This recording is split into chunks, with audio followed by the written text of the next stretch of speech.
शिव पुराण महात्म्य, पहला अध्याय। सूत जी द्वारा शिव पुराण की महिमा का वर्णन। श्री शौनक जी ने पूछा, महाज्ञानी सूत जी, आप संपूर्ण सिद्धांतों के ज्ञाता हैं। कृपया मुझसे पुराणों के सार का वर्णन करें। ज्ञान और वैराग्य सहित भक्ति से प्राप्त विवेक की वृद्धि कैसे होती है तथा साधु पुरुष कैसे अपने काम, क्रोध आदि विकारों का निवारण करते हैं। इस कलयुग में सभी जीव आसुरी स्वभाव के हो गए हैं। अतः कृपा करके मुझे ऐसा साधन बताइए जो कल्याणकारी एवं मंगलकारी हो तथा पवित्रता लिए हो। प्रभु, वो ऐसा साधन हो जिससे मनुष्य की शुद्धि हो जाए और उस निर्मल हृदय वाले पुरुष को सदैव के लिए शिव की प्राप्ति हो जाए। श्री सूत जी ने उत्तर दिया, शौनक जी, आप धन्य हैं, क्योंकि आपके मन में पुराण कथा को सुनने के लिए अपार प्रेम व लालसा है। इसलिए मैं तुम्हें परम उत्तम शास्त्र की कथा सुनाता हूँ। वत्स, संपूर्ण सिद्धांत में संपन्न भक्ति को बढ़ाने वाला तथा शिव जी को संतुष्ट करने वाला अमृत के समान दिव्य शास्त्र है शिव पुराण। इसका पूर्व काल में शिव जी ने ही प्रचलन किया था। गुरुदेव व्यास ने सनत कुमार मुनि का उपदेश पाकर आदर पूर्वक इस पुराण की रचना की है। ये पुराण कलयुग में मनुष्यों के हित का परम साधन है। शिव पुराण परम उत्तम शास्त्र है। इस पृथ्वी लोक में सभी मनुष्यों को भगवान शिव के विशाल स्वरूप को समझना चाहिए। इसे पढ़ना एवं सुनना सर्व साधन है। यह मनोवांछित फलों को देने वाला है। इससे मनुष्य निष्पाप हो जाता है तथा इस लोक में सभी सुखों का उपभोग करके अंत में शिवलोक को प्राप्त करता है। शिव पुराण में 24,000 श्लोक हैं, जिसमें 7 संहिताएं हैं। शिव पुराण पर ब्रह्म परमात्मा के समान गति प्रदान करने वाला है। मनुष्य को पूरी भक्ति एवं संयम पूर्वक इसे सुनना चाहिए। जो मनुष्य प्रेम पूर्वक नित्य इसको बांचता है या इसका पाठ करता है, वह निसंदेह पुण्य आत्मा है। भगवान शिव उस विद्वान पुरुष पर प्रसन्न होकर उसे अपना धाम प्रदान करते हैं। प्रतिदिन आदर पूर्वक शिव पुराण का पूजन करने वाले मनुष्य संसार में संपूर्ण भोगों को भोग कर भगवान शिव के पद को प्राप्त करते हैं। वे सदा सुखी रहते हैं। शिव पुराण में भगवान शिव का सर्वस्व है। इस लोक और परलोक में सुख की प्राप्ति के लिए आदर पूर्वक इसका सेवन करना चाहिए। ये निर्मल शिव पुराण धर्म, अर्थ, काम और मोक्ष रूप चारों पुरुषार्थों को देने वाला है। अतः सदा प्रेम पूर्वक इसे सुनना एवं पढ़ना चाहिए। 8. शिव पुराण महात्म्य, दूसरा अध्याय। देवराज को शिव लोक की प्राप्ति, चंचुला का संसार से वैराग्य। श्री शौनक जी ने कहा, आप धन्य हैं। सूत जी, आप परमार्थ तत्व के ज्ञाता हैं। आपने हम पर कृपा करके हमें ये अद्भुत और दिव्य कथा सुनाई है। भूतल पर इस कथा के समान कल्याण का और कोई साधन नहीं है। आपकी कृपा से ये बात हमने समझ ली है। सूत जी, इस कथा के द्वारा कौन से पापी शुद्ध होते हैं, उन्हें कृपा पूर्वक बताकर इस जगत को कृतार्थ कीजिए। सूत जी बोले, मुने, जो मनुष्य पाप, दुराचार तथा काम, क्रोध, मद, लोभ में निरंतर डूबे रहते हैं, वे भी शिव पुराण पढ़ने अथवा सुनने से शुद्ध हो जाते हैं तथा उनके पापों का पूर्णतया नाश हो जाता है। इस विषय में मैं तुम्हें एक कथा सुनाता हूँ। देवराज ब्राह्मण की कथा। बहुत पहले की बात है। किरातों के नगर में देवराज नाम का एक ब्राह्मण रहता था। वह ज्ञान में दुर्बल, गरीब, रस बेचने वाला तथा वैदिक धर्म से विमुख था। वह स्नान संध्या नहीं करता था तथा उसमें वैश्य वृत्ति बढ़ती ही जा रही थी। वह भक्तों को ठगता था। उसने अनेक मनुष्यों को मारकर उन सब का धन हड़प लिया था। उस पापी ने थोड़ा सा भी धन धर्म के काम में नहीं लगाया था। वह वैश्यागामी तथा आचार भ्रष्ट था। एक दिन वह घूमता हुआ देव योग से प्रतिष्ठानपुर जा पहुंचा। वहां उसने एक शिवालय देखा जहां बहुत से साधु महात्मा एकत्र थे। देवराज वहीं ठहर गया। वहां रात में उसे ज्वर आ गया और उसे बड़ी पीड़ा होने लगी। वहीं पर एक ब्राह्मण देवता शिव पुराण की कथा सुना रहे थे। ज्वर में पड़ा देवराज भी ब्राह्मण के मुख से शिव कथा को निरंतर सुनता रहता था। 1 मास बाद देवराज ज्वर से पीड़ित अवस्था में चल बसा। यमराज के दूत उसे बांधकर यमपुरी ले गए। तभी वहां शिवलोक से भगवान शिव के पार्षद गण आ गए। वे कर्पूर के समान उज्जवल थे। उनके हाथ में त्रिशूल, संपूर्ण शरीर पर भस्म और गले में रुद्राक्ष की माला उनके शरीर की शोभा बढ़ा रही थी। उन्होंने यमराज के दूतों को मार पीट कर देवराज को यमदूतों के चंगुल से छुड़ा लिया और वे उसे अपने अद्भुत विमान में बिठाकर जब कैलाश पर्वत पर जाने लगे तो यमपुरी में कोलाहल मच गया, जिसे सुनकर यमराज अपने भवन से बाहर आए। साक्षात रुद्रों के समान प्रतीत होने वाले इन दूतों का धर्मराज ने विधि पूर्वक पूजन कर ज्ञान दृष्टि से सारा मामला जान लिया।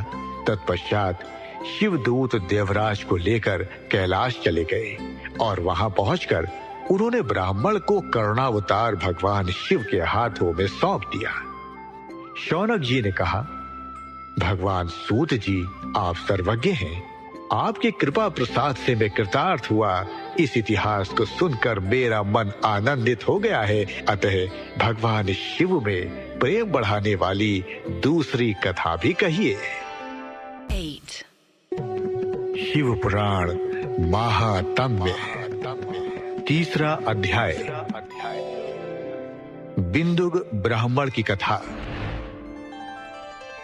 श्री सूत जी बोले, शौनक सुनो, मैं तुम्हारे सामने एक अन्य गोपनीय कथा का वर्णन करूंगा, क्योंकि तुम शिव भक्तों में अग्रगण्य व वेद वेदताओं में श्रेष्ठ हो।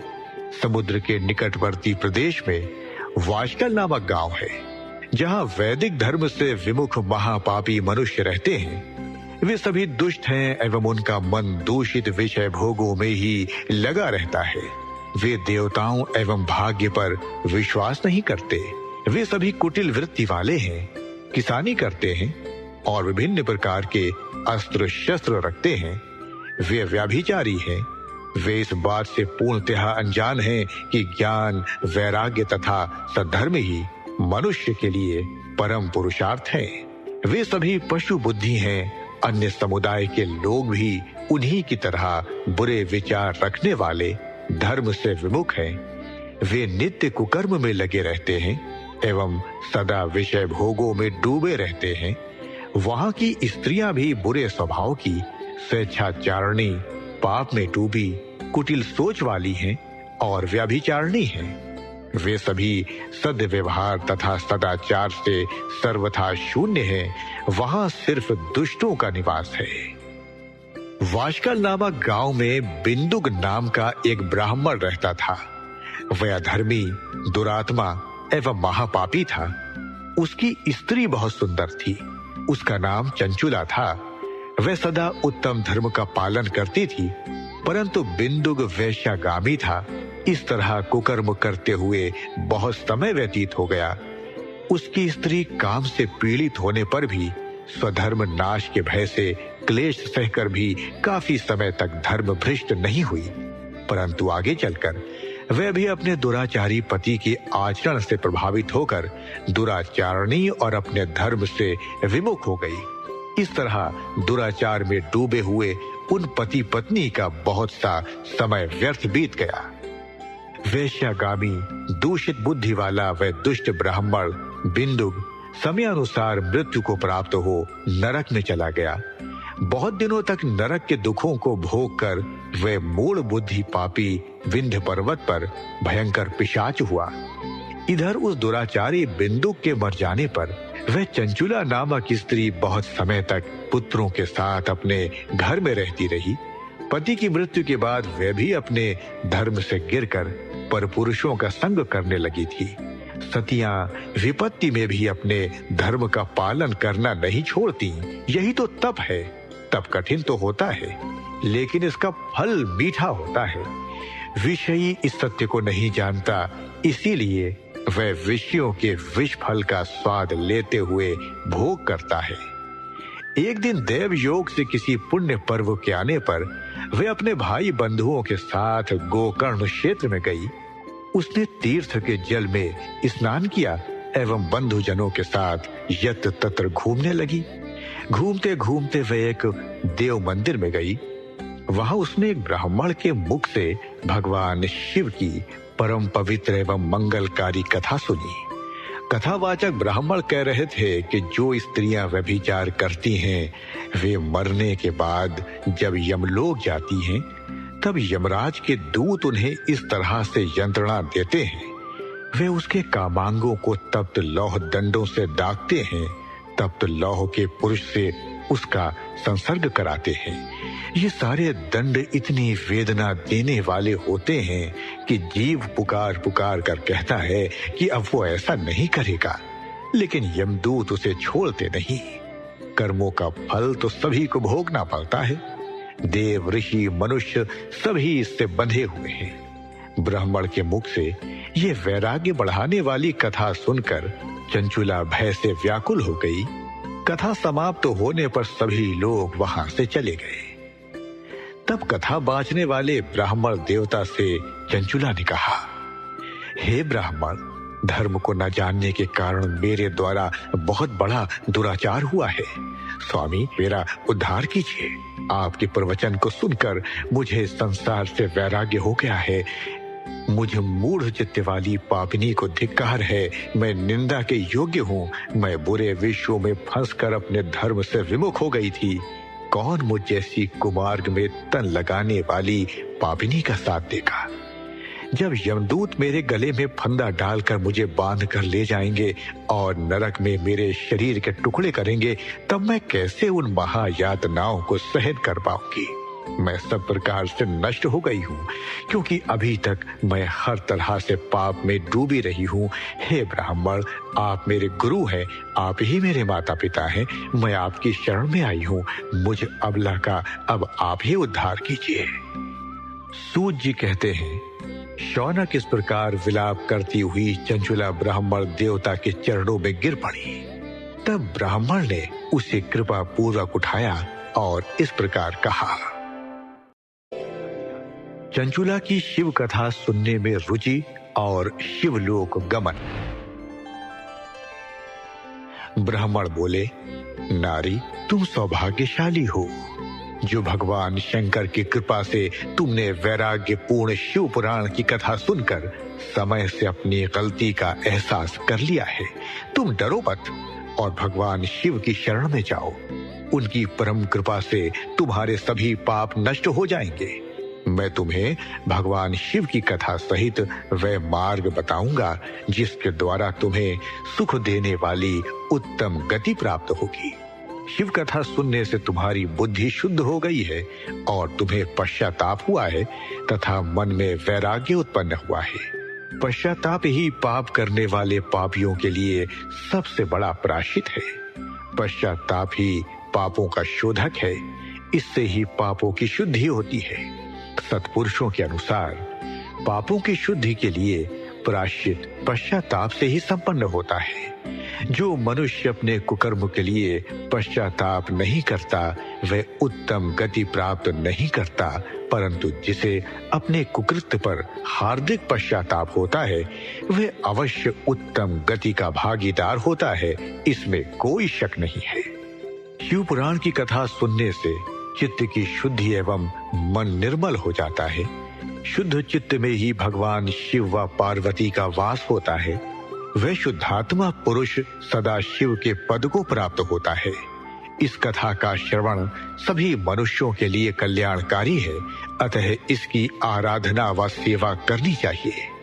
यह कथा भवबंधन रूपी रोग का नाश करने वाली है। भगवान शिव की कथा सुनकर हृदय में उसका मनन करना चाहिए। इससे चित्त की शुद्धि होती है। चित्त शुद्धि होने से ज्ञान और वैराग्य के साथ महेश्वर की भक्ति निश्चय ही प्रकट होती है तथा उनके अनुग्रह से दिव्य मुक्ति प्राप्त होती है। जो मनुष्य माया के प्रति आसक्त हैं, वे संसार बंधन से मुक्त नहीं हो पाता। हे ब्राह्मण पत्नी, तुम अन्य विषयों से अपने मन को हटाकर भगवान शंकर की इस परम पावन कथा को सुनो। इससे तुम्हारे चित्त की शुद्धि होगी और तुम्हें मोक्ष की प्राप्ति होगी। जो मनुष्य निर्मल हृदय से भगवान शिव के चरणों का चिंतन करता है, उसकी एक ही जन्म में मुक्ति हो जाती है। सूत जी कहते हैं, शौनक, ये कहकर वे ब्राह्मण चुप हो गए। उनका हृदय करुणा से भर गया। वे ध्यान में मग्न हो गए। ब्राह्मण का उक्त उपदेश सुनकर चंचुला के नेत्रों में आनंद के आंसू छलक आए। वे हर्ष भरे हृदय से ब्राह्मण देवता के चरणों में गिर गईं और हाथ जोड़कर बोली, मैं कृतार्थ हो गई। हे ब्राह्मण, शिव भक्तों में श्रेष्ठ स्वामिन, आप धन्य हैं। आप परमार्थदर्शी हैं और सदा परोपकार में लगे रहते हैं। साधो, मैं नरक के समुद्र में गिर रही हूँ। कृपा कर मेरा उद्धार कीजिए। जिस पौराणिक व अमृत के समान सुंदर शिव पुराण की बात आपने की है, उसे सुनकर मेरे हृदय में वैराग्य उत्पन्न हुआ है। उस अमृतमयी शिव पुराण कथा को सुनने के लिए मेरे मन में बड़ी श्रद्धा हो रही है। कृपया आप मुझे उसे सुनाइए। सूत जी कहते हैं, शिव पुराण की कथा सुनने की इच्छा मन में लिए हुए चंचुला उन ब्राह्मण देवता की सेवा में वहीं रहने लगी। उस गोकर्ण नामक महाक्षेत्र में उन ब्राह्मण देवता के मुख से चंचुला शिव पुराण की भक्ति, ज्ञान और वैराग्य बढ़ाने वाली और मुक्ति देने वाली परम उत्तम कथा सुनकर कृतार्थ हुई। उसका चित्त शुद्ध हो गया। वे अपने हृदय में शिव के सगुण रूप का चिंतन करने लगी। वे सदैव शिव के सच्चिदानंद स्वरूप का स्मरण करती थी। तत्पश्चात अपना समय पूर्ण होने पर चंचुला ने बिना किसी कष्ट के अपना शरीर त्याग दिया। उसे लेने के लिए एक दिव्य विमान वहां पहुंचा। यह विमान शोभा साधनों से सजा था एवं शिवगणों से सुशोभित था। चंचुला विमान से शिवपुरी पहुंची। उसके सारे पाप धुल गए। वे दिव्यांगना हो गई। वे गौरांगी देवी मस्तक पर अर्धचंद्र का मुकुट व अन्य दिव्य आभूषण पहने शिवपुरी पहुंची। त्रिनेत्रधारी महादेव शिव को देखा। सभी देवता उनकी सेवा में भक्ति भाव से उपस्थित थे। उनकी अंग कांति करोड़ों सूर्यों के समान प्रकाशित हो रही थी। 5 मुख और हर मुख में 3-3 नेत्र थे। मस्तक पर अर्धचंद्राकार मुकुट शोभायमान हो रहा था। कंठ में नील चिन्ह था। उनके साथ में देवी गौरी विराजमान थीं, जो विद्युत पुंज के समान प्रकाशित हो रही थी। महादेव जी की कांति कपूर के समान गौर थी। उनके शरीर पर श्वेत वस्त्र थे तथा शरीर श्वेत भस्म से युक्त था। इस प्रकार भगवान शिव के परम उज्जवल रूप के दर्शन कर चंचुला बहुत प्रसन्न हुई। उसने भगवान को बारंबार प्रणाम किया और हाथ जोड़कर प्रेम, आनंद और संतोष से युक्त हो विनीत भाव से खड़ी हो गई। उसके नेत्रों से आनंदाश्रुओं की धारा बहने लगी। भगवान शंकर व भगवती गौरी उमा ने करुणा के साथ सौम्य दृष्टि से देखकर चंचुला को अपने पास बुलाया। गौरी उमा ने उसे प्रेम पूर्वक अपनी सखी बना लिया। चंचुला सुख पूर्वक भगवान शिव के धाम में उमा देवी की सखी के रूप में निवास करने लगी।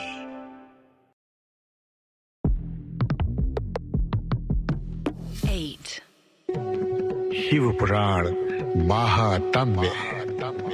5वां अध्याय। बिंदुक का पिशाच योनि से उद्धार। सूत जी बोले, शौनक, एक दिन चंचुला आनंद में मग्न उमा देवी के पास गई और दोनों हाथ जोड़कर उनकी स्तुति करने लगी। चंचुला बोली, हे गिरिराज नंदिनी स्कंद माता उमा, आप सभी मनुष्यों एवं देवताओं द्वारा पूज्य तथा समस्त सुखों को देने वाली हैं। आप शंभु प्रिया हैं, आप ही सगुण और निर्गुण हैं। हे सच्चिदानंद स्वरूपिणी, आप ही प्रकृति की पोषक हैं। हे माता, आप ही संसार की सृष्टि, पालन और संहार करने वाली हैं। आप ही ब्रह्मा, विष्णु और महेश को उत्तम प्रतिष्ठा देने वाली परम शक्ति हैं। सूत जी कहते हैं, शौनक, सद्गति प्राप्त चंचुला इस प्रकार देवी की स्तुति कर शांत हो गई। उसकी आंखों में प्रेम के आंसू उमड़ आए। तब शंकर प्रिया भक्त वत्सला उमा देवी ने बड़े प्रेम से चंचुला को चुप कराते हुए कहा, सखी चंचुला, मैं तुम्हारी स्तुति से प्रसन्न हूँ। बोलो, क्या वर मांगती हो? चंचुला बोली, हे गिरिराज कुमारी, मेरे पति बिंदुग इस समय कहाँ है? मुझे बताइए और कुछ उपाय कीजिए ताकि हम फिर से मिल सके। हे महादेवी, मेरे पति एक शूद्र जाति वैश्या के प्रति आसक्त थे और पाप में ही डूबे रहते थे। गिरिजा बोली, बेटी, तुम्हारा पति बिंदुक बड़ा पापी था। उसका अंत बड़ा भयानक हुआ। वैश्या का उपभोग करने के कारण वह मूर्ख नरक में अनेक वर्षों तक अनेक प्रकार के दुख भोग कर अब शेष पाप को भोगने के लिए विंध्य पर्वत पर पिशाच की योनि में रह रहा है। वह दुष्ट वहीं वायु पीकर रहता है और सब प्रकार के कष्ट सहता है। सूत जी कहते हैं, शौनक, गौरी देवी की ये बात सुनकर चंचुला अत्यंत दुखी हो गई। फिर मन को किसी तरह स्थिर करती हुई दुखी हृदय से माँ गौरी से उसने एक बार फिर पूछा, हे महादेवी, मुझ पर कृपा कीजिए और मेरे पापी पति का अब उद्धार कर दीजिए। कृपा करके मुझे वह उपाय बताइए जिससे मेरे पति को उत्तम गति प्राप्त हो सके। गौरी देवी ने कहा, यदि तुम्हारा पति बिंदुक शिव पुराण की पुण्यमयी उत्तम कथा सुने तो वह दुर्गति को पार करके उत्तम गति का भागी हो सकता है। अमृत के समान मधुर गौरी देवी का ये वचन सुनकर चंचुला ने दोनों हाथ जोड़कर मस्तक झुकाकर उन्हें बारंबार प्रणाम किया तथा प्रार्थना की कि मेरे पति को शिव पुराण सुनाने की व्यवस्था कीजिए। ब्राह्मण पत्नी चंचुला के बार बार प्रार्थना करने पर शिवप्रिया गौरी देवी ने भगवान शिव की महिमा का गान करने वाले गंधर्वराज तुम्बुरों को बुलाकर कहा, तुम्बुरो, तुम्हारी भगवान शिव में प्रीति है। तुम मेरे मन की सभी बातें जानकर मेरे कार्यों को सिद्ध करते हो। तुम मेरी सखी के साथ विंध्य पर जाओ। वहां एक महाघोर और भयंकर पिशाच रहता है। पूर्व जन्म में वह पिशाच बिंदुक नामक ब्राह्मण मेरी सखी चंचुला का पति था। वह वैश्याकामी हो गया। स्नान, संध्या आदि नित्य कर्म छोड़कर वह अपवित्र रहने लगा। क्रोध के कारण उसकी बुद्धि भ्रष्ट हो गई। दुर्जनों से उसकी मित्रता तथा सज्जनों से द्वेष बढ़ गया था। वह अस्त्र शस्त्र से हिंसा करता, लोगों को सताता और उनके घरों में आग लगा देता था। चांडालों से दोस्ती करता, वह रोज वैश्या के पास जाता था। पत्नी को त्याग कर दुष्ट लोगों से दोस्ती कर उन्हीं के संपर्क में रहता था। वह मृत्यु तक दुराचार में फंसा रहा। मृत्यु के बाद उसे पापियों के भोग स्थान यमपुर ले जाया गया। वहां घोर नरकों को सहकर इस समय वह विंध्य पर्वत पर पिशाच बनकर रह रहा है और पापों का फल भोग रहा है। तुम उसके सामने परम पुण्यमयी, पापों का नाश करने वाली शिव पुराण की दिव्य कथा का प्रवचन करो। इस कथा को सुनने से उसका हृदय सभी पापों से मुक्त होकर शुद्ध हो जाएगा और वह प्रेत योनि से मुक्त हो जाएगा। दुर्गति मुक्त होने पर उस बिंदुक नामक पिशाच को विमान में बिठाकर तुम भगवान शिव के पास ले आना। सूत जी कहते हैं, शौनक, मां उमा का आदेश पाकर गंधर्वराज तुम्बुरो प्रसन्नता पूर्वक अपने भाग्य की सराहना करते हुए चंचुला को साथ लेकर विमान से पिशाच के निवास स्थान विंध्य पर्वत गया। वहां पहुंचकर उसने उस विकराल आकृति वाले पिशाच को देखा। उसका शरीर विशाल था, उसकी ठोड़ी बड़ी थी। वे कभी हंसता, कभी रोता और कभी उछलता था। महाबली तुम्बुरो ने बिंदुक नामक पिशाच को पाशों से बांध लिया। उसके पश्चात तुम्बुरो ने शिव पुराण की कथा बांचने के लिए स्थान तलाश कर मंडप की रचना की। शीघ्र ही इस बात का पता लोगों को चल गया कि एक पिशाच के उद्धार हेतु देवी पार्वती की आज्ञा से तुम्बुरो शिव पुराण की अमृत कथा सुनाने विंध्य पर्वत पर आया है। उस कथा को सुनने के लोभ से बहुत से देवर्षि वहां पहुंच गए। सभी को आदर पूर्वक स्थान दिया गया। पिशाच बिंदुक को पाशों में बांधकर आसन पर बिठाया गया और तब तुम्बुरो ने परम उत्तम शिव पुराण की अमृत कथा का गान शुरू किया। उसने पहली विद्येश्वर संहिता से लेकर 7वीं वायु संहिता तक शिव पुराण की कथा का स्पष्ट वर्णन किया। 7 संहिताओं सहित शिव पुराण को सुनकर सभी श्रोता कृतार्थ हो गए। परम पुण्यमय शिव पुराण को सुनकर पिशाच सभी पापों से मुक्त हो गया और उसने पिशाच शरीर का त्याग कर दिया। शीघ्र ही उसका रूप दिव्य हो गया। उसका शरीर गौर वर्ण का हो गया। शरीर पर श्वेत वस्त्र एवं पुरुषों के आभूषण आ गए। इस प्रकार दिव्य देहधारी होकर बिंदुक अपनी पत्नी चंचुला के साथ स्वयं भी भगवान शिव का गुणगान करने लगा। उसे इस दिव्य रूप में देखकर सभी को बहुत आश्चर्य हुआ। उसका मन परम आनंद से परिपूर्ण हो गया। सभी भगवान महेश्वर के अद्भुत चरित्र को सुनकर कृतार्थ हो उनका यशोगान करते हुए अपने अपने धाम को चले गए। बिंदुक अपनी पत्नी चंचुला के साथ विमान में बैठकर शिवपुरी की ओर चल दिया। महेश्वर के गुणों का गान करता हुआ बिंदुक अपनी पत्नी चंचुला व तुम्बुरो के साथ शीघ्र ही शिवधाम पहुंच गया। भगवान शिव व देवी पार्वती ने उसे अपना पार्षद बना लिया। दोनों पति पत्नी सुखपूर्वक भगवान महेश्वर एवं देवी गौरी के श्री चरणों में अविचल निवास पाकर धन्य हो गए।